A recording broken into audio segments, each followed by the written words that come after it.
कैसे हो आप लोग? उम्मीद करता हूँ कि आप वेल एंड सेफ होंगे। मैं विवेक शर्मा आपका वेलकम करता हूँ क्लारा क्लासेस पे।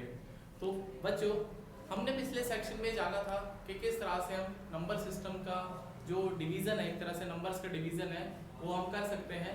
हमने शुरुआत करी थी कॉम्प्लेक्स नंबर से, उसके बाद धीरे धीरे हमने चीज़ों को सीखा था और natural number, whole number, rational number, irrational number, सारे नंबर्स के बारे में मैंने आपको इंट्रोडक्शन दे दिया था। आज की वीडियो की हम बात करें तो आज मैं आपको बताने वाला हूं कि किस तरह से हम रेशनल नंबर हो या इरेशनल नंबर हो, उसमें भी मेजरली हम इरेशनल नंबर्स की पहले बात करेंगे, क्योंकि आज से पहले हमने इरेशनल नंबर्स को नंबर लाइन पर नहीं बनाया है। ठीक है, तो आज का जो मेजर सेक्शन होगा उसमें मैं आपको ये बताने की कोशिश करूंगा और कि किस तरह से हम इरेशनल नंबर्स को नंबर लाइन पर रिप्रेजेंट कर सकते हैं। इतनी सी बात आपको ये समझनी है। तो यदि आपको ये नहीं पता है कि रेशनल नंबर या इरेशनल नंबर क्या होते हैं, तो आपसे रिक्वेस्ट है कि आप इसको थोड़ा सा गो थ्रू हो लेना या फिर जो मेरी पिछली वीडियो है उसको चेकआउट कर लेना। बात करते हैं दोस्तों आज के वीडियो सेक्शन की। तो आज का जो पहला जो टॉपिक है या जो हेडिंग है, हाउ टू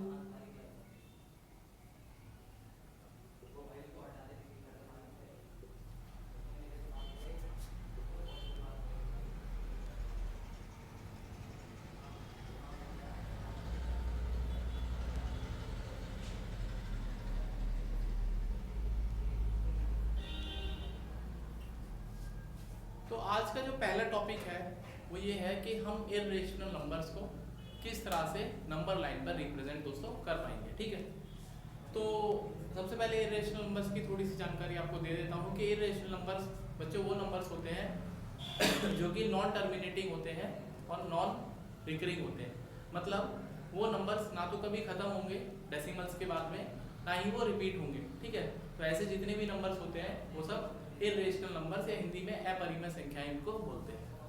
तो फॉर एग्जांपल सबसे छोटा जो हम बात करते हैं, छोटा सा नंबर है √2, दैट इज रिप्रेजेंट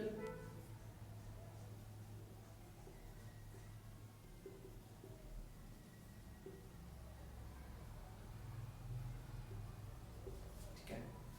तो √2 को हमको रिप्रेजेंट करना है नंबर लाइन पर। तो उसके लिए हमें थोड़ा सा एक बेसिक जानकारी होनी चाहिए राइट एंगल्स ट्राइंगल के बारे में या फिर पाइथागोरस थ्योरम के बारे में। थोड़ा सा ब्रीफ इंट्रोडक्शन मैं आपको दे देता हूँ राइट एंगल्स ट्राइंगल के बारे में या फिर पाइथागोरस थ्योरम के बारे में। तो राइट एंगल ट्राइंगल दोस्तों वो होते हैं जिसमें एक एंगल 90 डिग्री का होता है। वो जितने भी ऐसे ट्राइंगल्स हैं जिसमें एक एंगल 90 डिग्री होगा और बाकी जो दोनों एंगल्स हैं यदि उनके सम की बात करें तो हमारा 90 होगा। ठीक है, तो एक एग्जाम्पल मान लो हमने एक ट्राइंगल यहाँ पर ड्रॉ करा ए, तो हमने यहाँ पर एक ट्राइंगल ड्रॉ करा ABC, जहां पर जो एंगल B है, जहां पर जो एंगल B है वो 90 डिग्री है। ठीक है, तो उम्मीद करता हूँ इतनी बात आपको समझ में आ गई होगी। अब इसमें जो तीन साइड्स होती हैं ट्राइंगल में, उनका बड़ा इंपॉर्टेंस है यदि आप पाइथागोरस थ्योरम को सीखना चाहते हैं। और वो इंपॉर्टेंस ये है कि आपको इन साइड्स की नेमिंग पता होना चाहिए कि कौन सी साइड को क्या बोलते हैं। ठीक है, तो यदि मैं बात करूं कि जो ट्राइंगल है राइट एंगल ट्राइंगल, इसमें जो सबसे बड़ी साइड होती है वो होती है हाइपोटेन्यूज और वो सबसे बड़े एंगल के सामने होती है। बच्चों ध्यान रखो, ट्राइंगल में जो सबसे बड़ी साइड होती है वो सबसे बड़े एंगल के सामने होती है। तो इन तीनों एंगल्स में से जो सबसे बड़ा एंगल है वो 90 डिग्री है, क्योंकि बाकी दोनों एंगल 90 नहीं हो सकते, उससे कम ही रहेंगे। तो इसका मतलब जो सबके सामने जो एंगल बी के सामने या फिर 90 के सामने वाली जो साइड है वो सबसे बड़ी साइड है, लॉन्गेस्ट साइड है और उसी को हम हाइपोटेन्यूज बोलते हैं।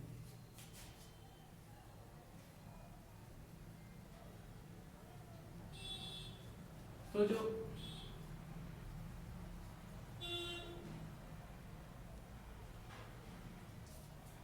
AC साइड है, जो हमारे पास AC साइड है वो हमारा हाइपोटेन्यूज है। ठीक है, अब मुद्दा दूसरा उठता है कि परपेंडिकुलर साइड कौन सी है और बेस साइड कौन सी है। ठीक है, तो मैं आपको सिंपल सी बात बता देता हूँ। यदि आप ये पहचानना चाहते हैं कि कौन सी साइड परपेंडिकुलर होगी और कौन सा बेस होगा, तो आप अपनी आईज से जब सामने देखेंगे, मान लो मैं यहाँ पर खड़ा हूँ, मैं A पॉइंट पर खड़ा हूँ और A से मैं BC को देख रहा हूँ। ठीक है, यदि मैं मेरे सामने वाली साइड को देख रहा हूँ तो जो सामने वाली साइड है वो बच्चों परपेंडिकुलर होगी।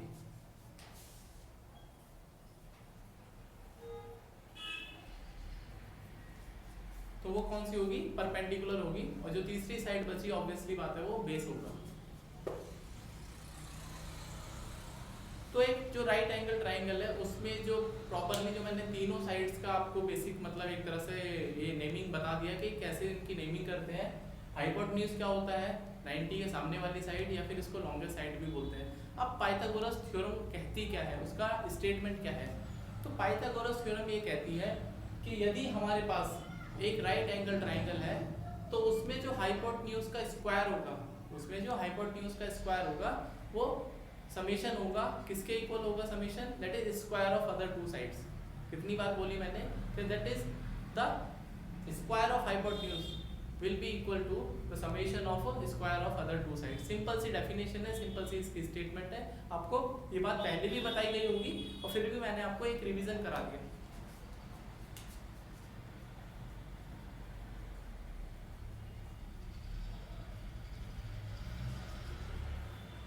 तो ये पहली बात आपको पता होना चाहिए यदि आप किसी भी इरेशनल नंबर को चाहते हैं कि नंबर लाइन पे रिप्रेजेंट करें। ये पहला कंसेप्ट है इसका, that is we have to utilize the Pythagoras theorem according to which the square of hypotenuse will be equal to the square of summation of other two sides। अब जो दूसरा इसमें दोस्तों जो एक कंसेप्ट है या जिसको ये बोल सकते हैं कि दूसरी किस चीज़ की हमको ज़रूरत पड़ेगी, वो ज़रूरत पड़ेगी स्क्वायर करने की। ठीक है,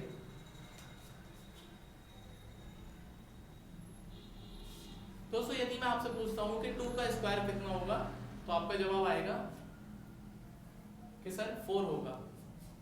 यदि मैं 1 का स्क्वायर पूछता हूँ तो 1 का स्क्वायर कितना होगा, 1 होगा। ठीक है, अब हम थोड़ा सा रिवर्स चलते हैं। रिवर्स का मतलब क्या है,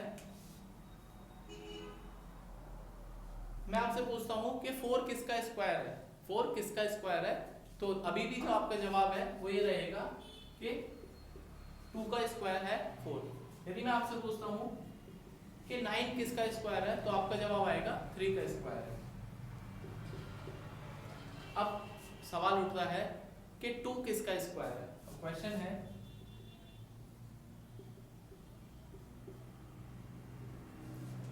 है कि 2 किसका स्क्वायर है। ठीक है, 2 किसका स्क्वायर है, दैट जो x की वैल्यू क्या होगी, कौन सा ऐसा नंबर है जो कि स्क्वायर करने पर 2 देगा। ठीक है, तो मैं आपको बता दूं सिंपल, हमें यदि इस तरह से स्क्वायर पता करना है एक ऐसे नंबर का जो कि नॉन परफेक्ट स्क्वायर है, तो सिंपल आपको उस नंबर के ऊपर रूट लगा देना है। मतलब क्या है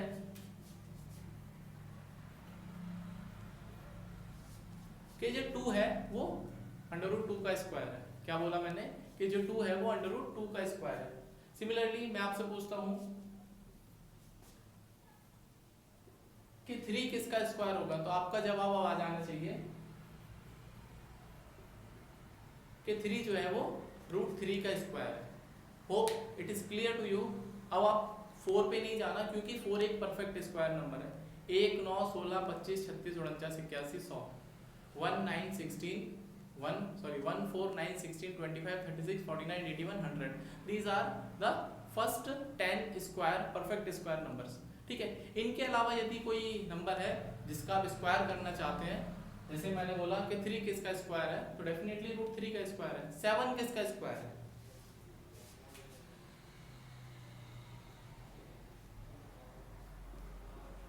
तो स्टूडेंट्स 7 जो है वो √7 का स्क्वायर। ठीक है, इतनी बात जो 2 कंसेप्ट आपको पता होना चाहिए। अब हम बात करते हैं बैक टू द क्वेश्चन कि हमें √2 को नंबर लाइन पर रिप्रेजेंट करना है। अब चीजें शुरू होती है।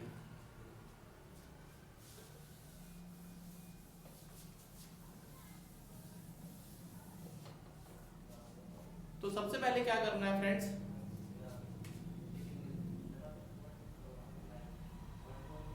√2 को आपको इस तरह से ब्रेक करना है 2 नंबर्स में, जिससे कि जो 2 नंबर्स बनेंगे वो राइट एंगल ट्राइंगल के परपेंडिकुलर या बेस बनेंगे। क्या बोला मैंने कि आपको दिए हुए नंबर को, जैसे यहाँ पर √2 गिवन है, यदि √3 भी होता, √5 भी होता, तो आपको इस तरह से उनको ब्रेक करना है 2 पार्ट्स में, जिससे कि वो जो 2 नंबर हैं वो राइट एंगल ट्राइंगल के परपेंडिकुलर या बेस बने। ठीक है, इतनी बात आपको समझनी है।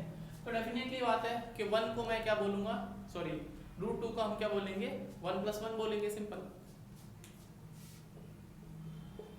अब ये जो 1 + 1 है ये स्क्वायर फॉर्म में नहीं है, हमें इनको स्क्वायर फॉर्म में लिखना है। तो यदि मैं आपसे पूछता हूं कि 1 किसका स्क्वायर है, तो आपका जवाब आएगा सर 1 तो 1 का स्क्वायर है। ठीक है, तो 1 तो 1 का ही स्क्वायर है।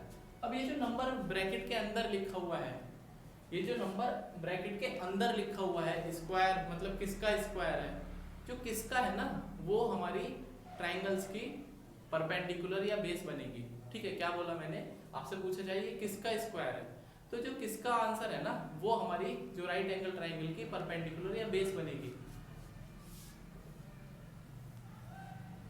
तो यहाँ पर ये किसका स्क्वायर है, 1 का स्क्वायर है, मतलब 1 यहाँ पर आ जाए और दूसरी जो साइड है वो भी 1 है, क्योंकि दोनों जगह 1 1 है। तो यदि मैं आपसे पूछता हूँ AC कितना होगा, यदि मैं आपसे पूछता हूँ AC की वैल्यू कितनी होगी, तो AC square will be equals to that is by the Pythagoras theorem, that is AC square will be equals to AB square plus BC square.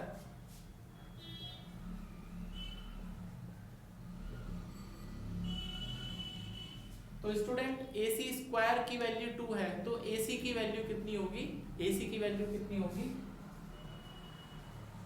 Under root of 2 हो जाएगा, क्योंकि यहां से स्क्वायर हटाएंगे तो इसके ऊपर रूट लग जाएगा। ठीक है, तो इसका मतलब कि जो AC है वो स्क्वायर रूट ऑफ 2 है। इतनी बात उम्मीद करता हूं कि अभी तक आपको समझ में आ गई होगी।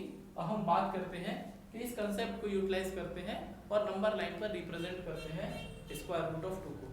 मैं जानता हूं कि थोड़ा सा चीजें मैं स्लो लेके चल रहा हूं, बट स्लो इसलिए लेके चल रहा हूं जिससे कि सारे के सारे बच्चों को चीज़ों को समझ में आ जाना चाहिए। ऐसा ना हो कि कोई भी बच्चे से कुछ भी कंसेप्ट छूट जाए, और यदि आप बेसिक में स्ट्रांग हो जाएंगे तो डेफिनेटली जो आपके एडवांस सेक्शन है वो कवर हो जाएंगे। ठीक है,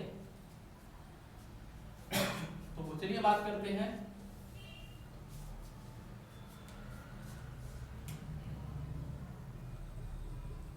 अब हम बात करते हैं कि नंबर लाइन पर कैसे बनाना है रूट 2 को।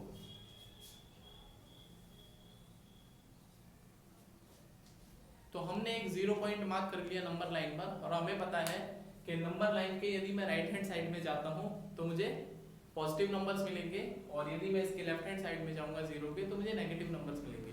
बट जो रूट 2 है वो पॉजिटिव नंबर है, तो डेफिनेटली बात है कि हम लोग इसके राइट में इसको ड्रॉ करेंगे।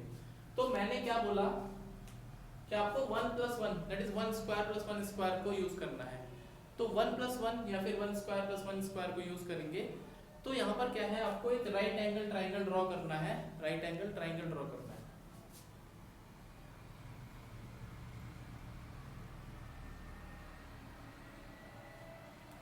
तो उसके लिए मैंने क्या कर लिया, OA एक डिस्टेंस ले ली जो कि 1 यूनिट है। अब आपके लिए 1 यूनिट दोस्तों कितना भी हो सकता है, चाहे आप इसको 1 यूनिट को 1 सेंटीमीटर मान लीजिए, 2 सेंटीमीटर मान लीजिए, 3 सेंटीमीटर मान लीजिए, चाहे 1 यूनिट को 1 इंच मान लीजिए, it is up to you. आपको कन्वीनियंस मतलब होनी चाहिए कि आप किस तरह से चीज़ों को, क्योंकि आपको कंपास का भी इस्तेमाल करना पड़ेगा, अभी आपको प्रोटेक्टर का भी इस्तेमाल करना पड़ेगा। तो जैसे भी आप कन्वीनियंट हो आप उसको उसके अकॉर्डिंग मान लेना, बट 1 यूनिट ही मानना है। 1 यूनिट मतलब कितना होता है, दैट इज स्केल के अकॉर्डिंग। मैं यहाँ पर आपको सजेस्ट कर रहा हूँ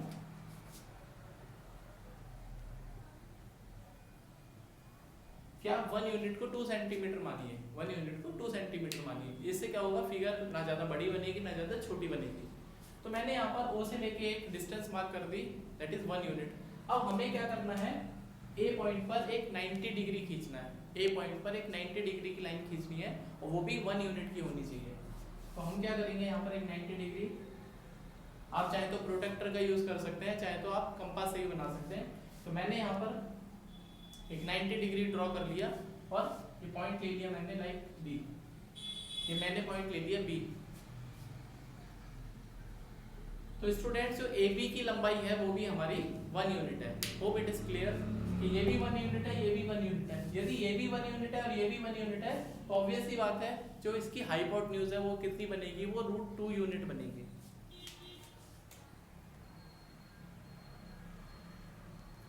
तो मैंने OB को ज्वाइन करा, तो OB को जब मैं ज्वाइन करूंगा तो इसकी लेंथ कितनी आ जाएगी, √2 यूनिट।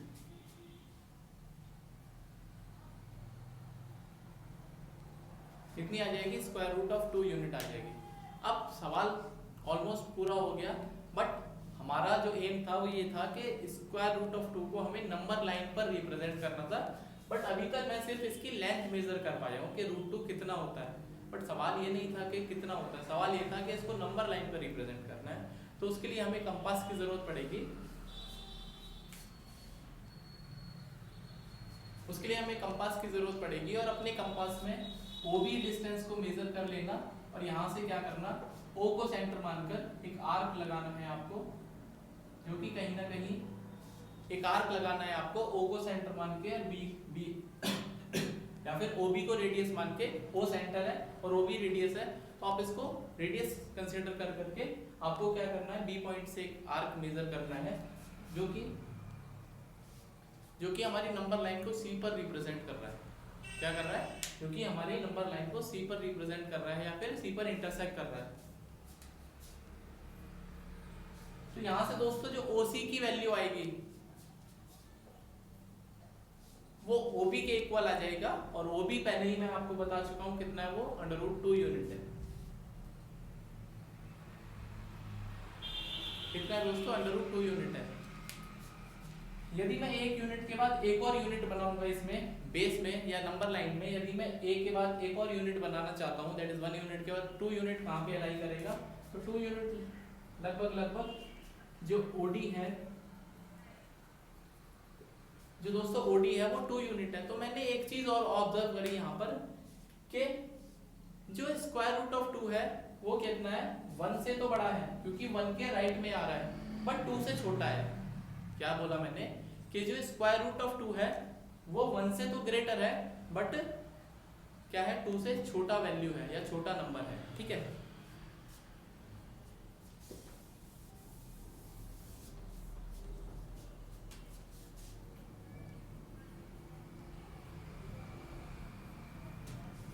तो मैंने आपको ये बताया कि जो स्क्वायर रूट ऑफ 2 है वो 1 से तो बड़ा नंबर है और 2 से फ्रेंड्स छोटा नंबर है। So I hope it is clear to you that how we can represent a irrational number or an irrational number on the number line using the basic geometry or using the triangle in the Pythagoras form. Okay. So now it is clear to you that how we can represent an irrational number on the number line. So उम्मीद करता हूँ दोस्तों आज की video में आपने बिल्कुल सीखा होगा कि किस तरह से हम एक irrational नंबर को नंबर लाइन पर रिप्रेजेंट कर सकते हैं, ठीक है। तो मिलते हैं फ्रेंड्स नेक्स्ट वीडियो में एक और नई लर्निंग के साथ में, जिसमें मैं आपको जो इसके आगे का जो चैप्टर है जिसमें हम लोग रेशनल नंबर्स को डेसिमल फॉर्म में कन्वर्ट करेंगे या फिर डेसिमल नंबर्स को हम लोग फ्रैक्शन फॉर्म में कन्वर्ट करना सीखेंगे, वो हम नेक्स्ट वीडियो में आपको सिखाएंगे। तब तक के लिए पढ़ते रहिए, और आपके लिए एक असाइनमेंट मैं दे देता हूँ, एक होमवर्क है आपके लिए।